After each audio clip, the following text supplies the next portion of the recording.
Kali ini gue bagiin pengetahuan dasar lagi tentang kripto dan ini lanjutan dari wallet kemarin. Kemarin udah gue jelasin cara bikin wallet di MetaMask, terus set RPC, dan sekarang kita cara nge-tracking aset yang kita miliki gitu, atau orang lain miliki lah gitu. Karena ini tuh berhubungan dengan blockchain ya. Kan blockchain itu sifatnya dapat diaudit, transparan, dan juga nggak bisa diubah. Jadi kita itu bisa nge-scan melalui Block Explorer. Gua contohin Arbitrum ya. Jadi setiap koin, setiap blockchain itu memiliki Block Explorer-nya masing-masing. Kita bisa ngelacak kemana aja dia bertransaksi, terus aset apa aja sih yang dia miliki gitu. Di sini kita bisa pakai address wallet atau TXI ya. Nah, di sini gua pakai address aja. Nah, oke, kita bakal tahu alamat ini tuh punya apa aja di jaringan Arbitrum ya. Kalau kita scan-nya di Etherscan di jaringan ERC, maka asetnya bakal beda lagi. Kalau misal di BSC, maka asetnya bakal beda lagi. Di sini tuh maksudnya kita pastikan kalau misalkan bertransaksi di kripto itu jaringannya banyak banget. Enggak seperti bank konvensional. Kalau bank mungkin kita paste nomor rekening, terus pilih banknya. Mungkin kita akan tahu orang itu namanya siapa ya, tapi kita gak akan tahu orang itu tuh punya aset berapa. Nah, beda sama blockchain. Kalau kita punya addressnya itu kita bisa tahu dia tuh punya aset apa aja di wallet itu, di alamat wallet itu.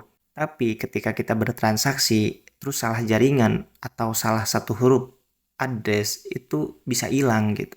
Kita nggak tahu si pemiliknya itu namanya itu siapa. Disinilah yang namanya desentralisasi ya. Nah, gue jelasin beberapa fiturnya yang ada di sini ya. Nah, di sini dia tuh punya Ethereum di jaringan Arbitrum 0,00004 ya. Nah, di sini kita bisa cek transaksinya dari mana dia dapat ETH-nya, misal gitu. Dari mana dia dapat ETH-nya, terus kapan ya.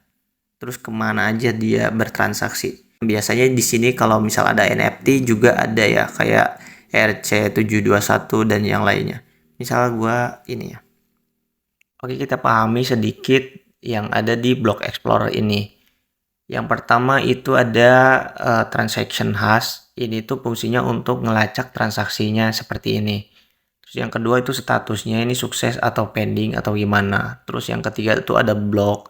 Nah, block ini tuh konfirmasinya ya.